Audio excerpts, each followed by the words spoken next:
अधिकारी आणि त्यासोबत आलेला नगर परिषदेचा शासकीय शिपाई भीमराव रामचंद्र गरुड उर्फ बाळू म्हणून, ज्याला बाळू गरुड म्हणून ओळखतात, तो या ठिकाणी माझ्यासोबत आले 22/2/2004 रोजी 2024 रोजी.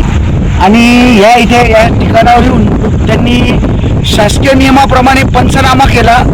ठेकेदाराला काम थांबवण्याचे निर्देश केले, झाडं तोडण्याचे, आणि संबंधितांविरुद्ध मी कारवाई करतो असं आश्वासित केलं. मला एका पत्रकाराला त्याने आश्वासित केलं. आणि पंचनाम्याचे सर्व दस्तऐवज आणि फोटोग्राफ्स व्हिडिओ त्यांनी स्वतःच्याही मोबाईलमध्ये काढले आणि ते घेऊन तो नगर परिषदेत गेला.